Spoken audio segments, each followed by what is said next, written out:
two countries are rooted in the biblical heritage. But we have a bond to Israel that's much stronger.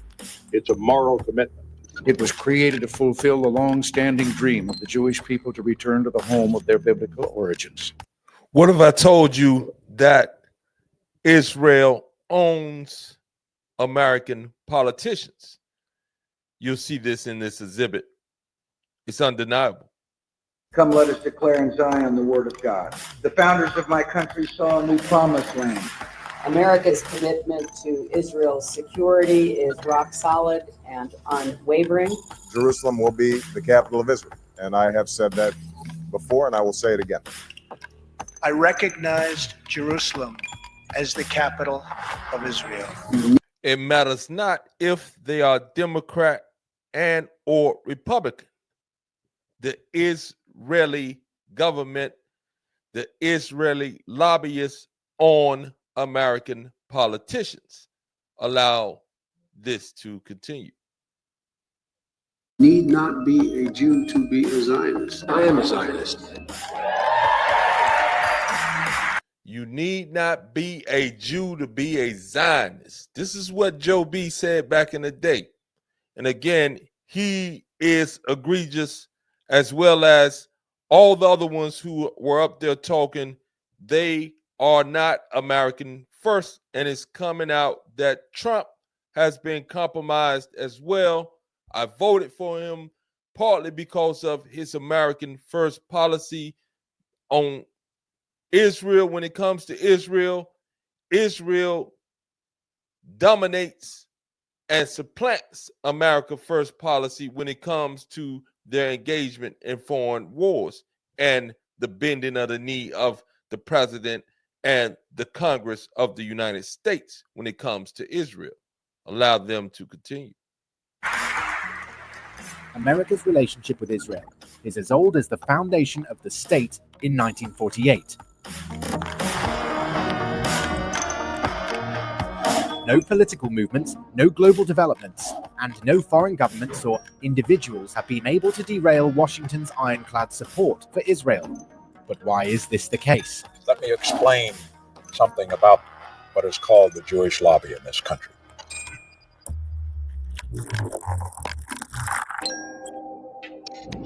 First of all, the foundation of this very stable and committed relationship is primarily based on the beliefs of evangelical Christians, who are well organized and well represented in American economics and politics.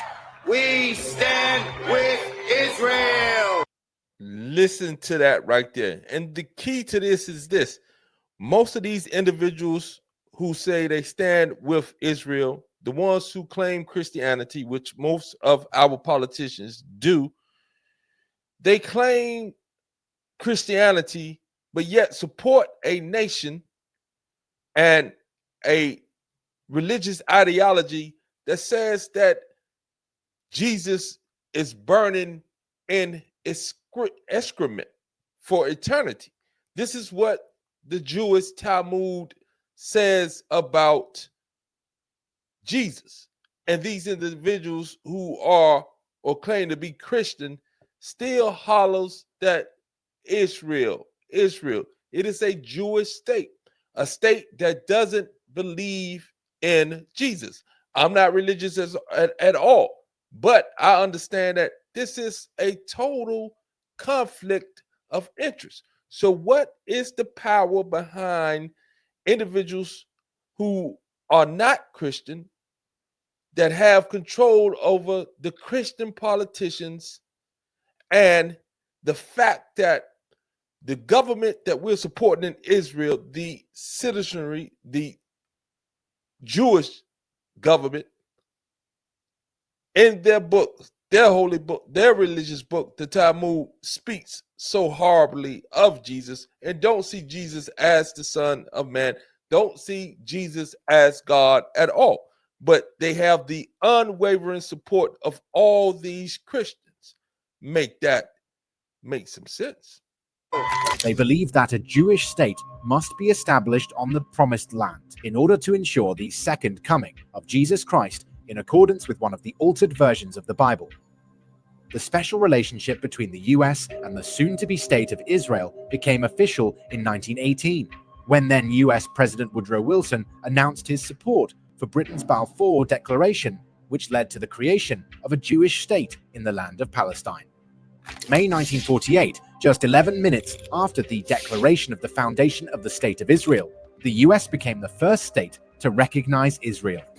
The ideals of Zionism have been supported by United States presidents and members of Congress from both parties over the past half-century. We have to bring in a considerable immigration into a small country. Allyship with Israel is not a partisan issue for Americans. It is a national obligation. Kennedy approved the sale of Hawk missile systems to Israel after being elected president in 1960. And that support contributed to Israel's victory against the Soviet-backed Arab states in the Six-Day War of 1967. In 1973, US President Richard Nixon favored Israel in the Fourth Arab-Israeli War, even at the cost of an embargo on the US and the West by oil-producing Arab countries. Again, the Israeli lobby, the Israeli nation, the Jews, they own our politicians.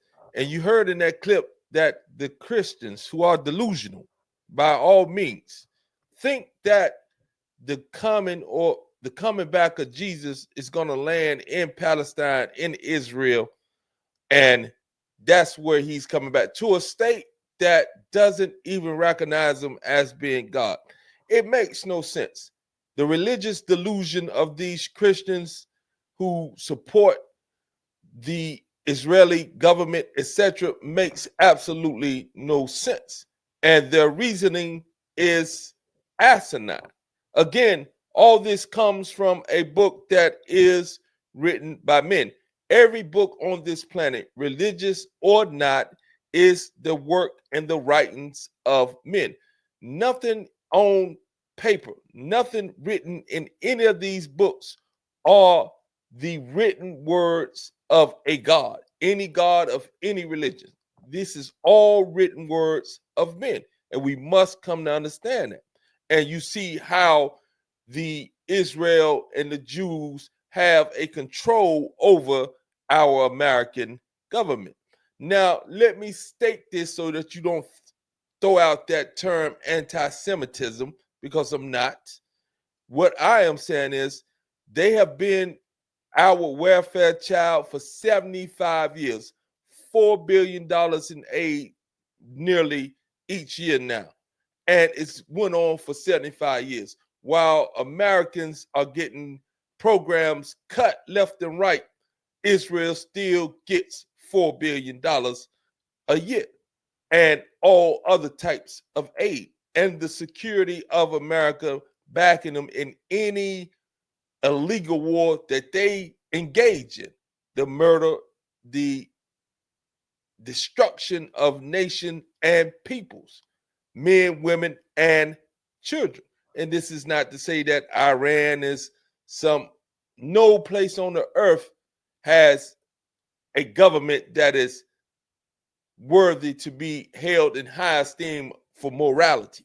Not this government, not any government in the world that I know of, and especially not Israel, Iran, or any of these governments that are fighting each other. But the fact of the matter is this: why are we still supporting Israel, and why does every president, whether they're Republican and or Democrat, bend the knee to Israeli aggression and the murder and slaughter of men, women, and children? This is a question you must ask yourself.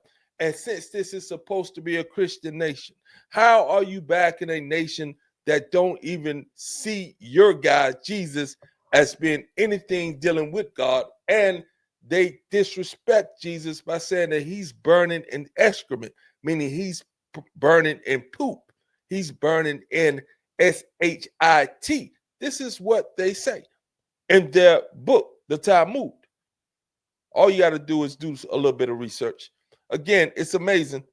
We'll allow him to continue a little bit longer. For Israel first, that does not mean you're putting America second, because they think it goes together.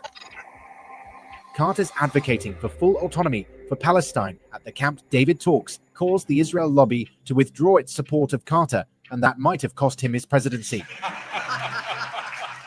That's how powerful they are. Again, they own our politicians. They own our minds. They own the people that govern us. And this is not what we voted for when it came to voting for Trump. Trump, you said you was American first.